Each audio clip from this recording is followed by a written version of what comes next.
Hello, hello, hello, hello. Good morning, good afternoon, and good evening. Saan man tulog tayo ng daigdig. Naglitawan na naman ang mga witnesses, ano? So, tingnan natin kung ano naman itong mga drama ng mga politician, ano? Obserbahan natin kung sino talaga ang totoo. Pero sinisira nila si Risa Hontiveros. Tingnan natin. Pakinggan natin bago tayo magkomentaryo. Tumigil itong ginagawang ito. Yan, Senator. Hindi ganito kasi yan mga kababayan. Meron ho kasing track record yung si Risa Hontiveros. Mamaya ho ipapaliwanag yan itong si Atty. Ferdy Topacio na talagang ina-arreglo niya yung mga witness na pinagsasalita niya dyan sa Senado. Ngayon, ito ho kabangan natin mga kababayan ang paglantad nitong si alias Amanda. Kasi base ho doon sa pagsasalita nitong si alias Rene, nag-uusap-usap na yung kaya naghihingi na sila ng tulong dito kay alias Rene. Kinakausap po siya na kung saan kung meron pa siyang ebidensya kaugnay dito sa mga aligasyon nitong si alias Amanda, sabi niyo yung membro nitong si Pastor Apollo Epoy, iisa lang ho ang nagreklamo sa kanya ng pang-aabuso at walang iba kung hindi itong si alias Amanda. Kaya hindi ho tayo magtataka o bukas sa pangalawa, bigla hong lumabas siyang si alias Amanda at sabihin niya, binayaran din ho ako ni Lisa. Ang nakurat ho sa kanya ay mahigit 5 milyon na. Di ho tayo magtataka kung yan ang mga marinig nating litanya dyan sa ali na yan kung sakaling lumabas siya. Kasi yan nung ali na yan, hindi ho natin alam, baka nakabantay sarado po yung ali na yan sa mga kondo ni Risa, di ba? Yun ang sinabi ni alias Amanda, ni alias Rene, na itinago siya, mahilig talagang magtago yung Risa Hontiveros na itinago siya sa mga kondo nitong si Risa Hontiveros. Doon siya ipinatuloy nung kasagsagan nung hearing dyan sa Senado. Kaya abangan nyo lang mga kababayan ang paglantad nitong si alias Amanda. Base ho doon sa testimonya, base ho doon sa testimonya nitong si alias Rene, itong si yung binayaran ng 1 milyon ni Risa Hontiveros nang hihingi na ng tulong yung kampo nitong si alias Amanda dahil mahina ang kaso nila laban kay Pastor Apollo Epoy. Ngayon, para sa mga mainstream media dyan na magtatanong kayo kung bakit nakapagpiyansa si Pastor Epoy, yan ang ebidensya. Umamin daw si alias Amanda kasi sa testimonya nitong si alias Rene, na mahina ang kaso nila kay Pastor. Kaya mga kababayan, kung sakali kong makalaya si Pastor Epoy, huwag po kayong magtaka dahil yung mga binuhay na kaso, yung mga witness na pabayaran di umano nitong si Risa Hontiveros dyan sa hearing sa Senado, naglalabasan na. At meron pa akong sasabihin itong si Atty. Ferdy Topacio dito, yung track record nitong si Risa Hontiveros na nung mga naunang panahon pa man, talagang gawain niya na ho, yung magbayad ng witness na yan. Base ho yan dito kay Atty. Ferdy Topacio kasi pagkatapos niyang binayaran, nag-aagil yan. Hirap po kasi yung konsensya yun, isisiraan din tao, wala namang ginawang masama sa'yo. Makakakonsensya yun mga kababayan, tingnan nyo naman nangyari dito kay alias K. Kaya ang pinakamaganda dyan, kung sakali, para sa mga taga-KOJC, yung mga wala na sa KOJC, kasi tingnan natin ngayong mga panahon na to, wala nang kahit 1 milyon pa ang bigay mo sa mga yan, hindi nila pagtataka sila nitong si Pastor Epoy. At ito, wala ko kasi institusyon yung ginawa nitong si alias ilinahan na niya yung mga pangyayari kung paano siya binayaran.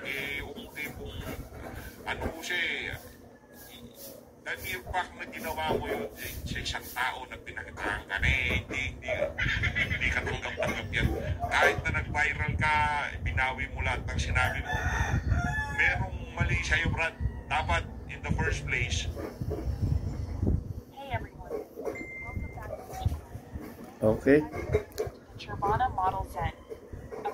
Tuloy natin ang opinion, ano? Mga lumilitaw, ano? Hindi natin alam kung sino ang nagmamaneuver sa mga star witnesses o complainant ni Pastor Kibuloy, ano? Kung si Pastor Kibuloy ba o grupo ng administrasyon dahil magiging kalaban niya, kasabay niya sa sa administration o talagang opposition. Pero sa isang banda, no, advantage ngayon kay Pastor Kibuloy sa kaso. Mawawalan visa, hindi guilty si Pastor Kibuloy sa kanyang mga complaint. At saka sa akin lang naman opinion. Matagal na yan, wala namang complaint.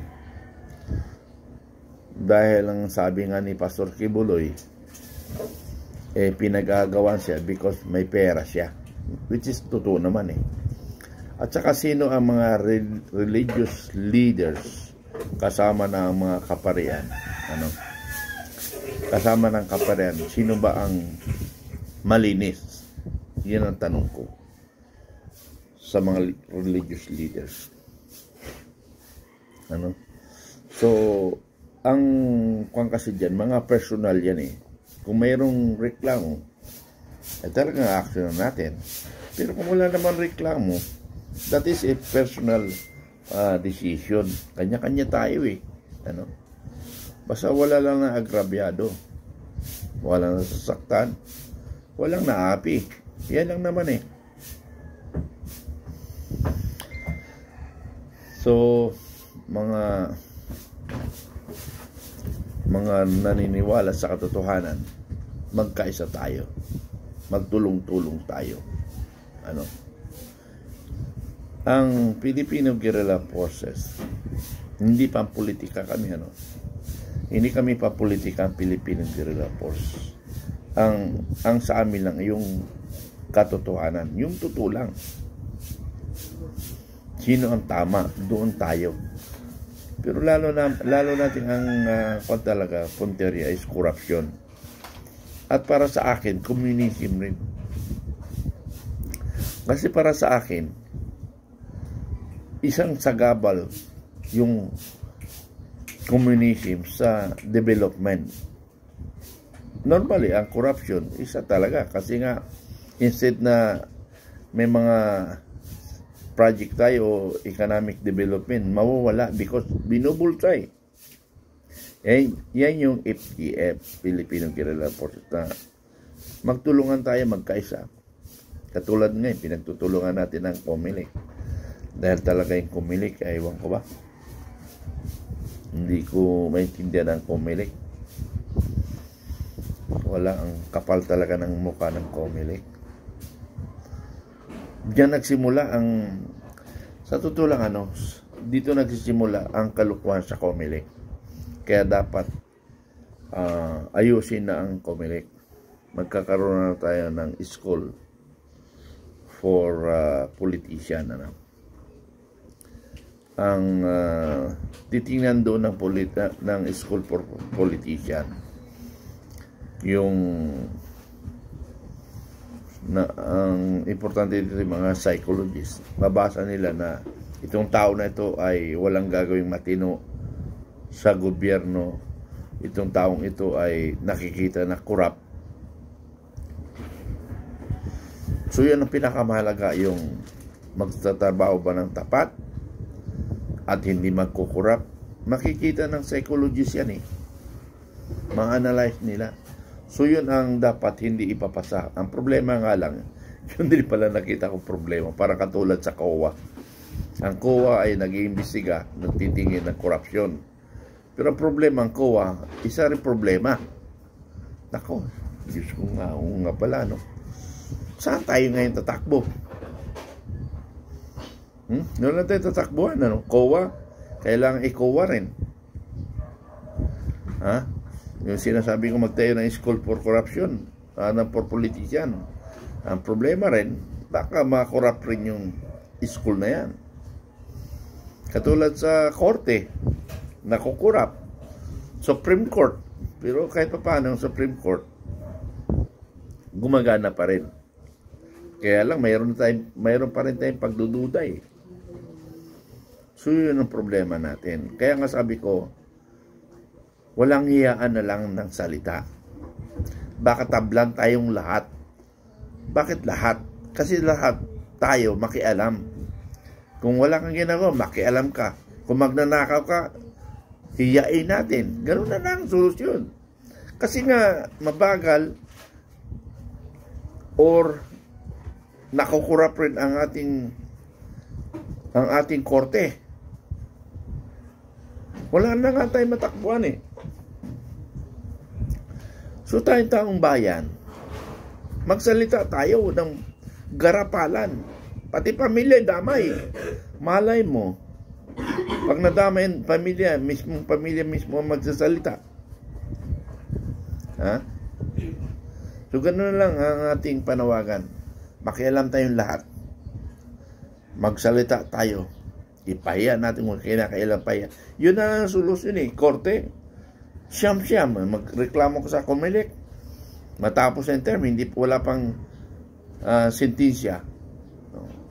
Kaya sabi ko kay former Secretary Chairman Bilica, sabi ko, sir, magreklamo ko naman, sir. Wala rin mangyari eh. Hindi naman kay Presidente Marcos, naging presidente na nga siya eh. Lumabas ba na nadaya siya? Hindi. Wala. Kaya useless ang decision. Unless si Comelec Garcia ay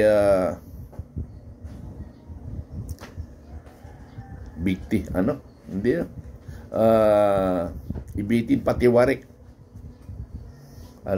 Siguro maaring magsasalita na siya. Gano'n na lang siguro. Walang iya na ng salitaan kasi nga walang iya talaga na sa gobyerno ngayon. Salamat.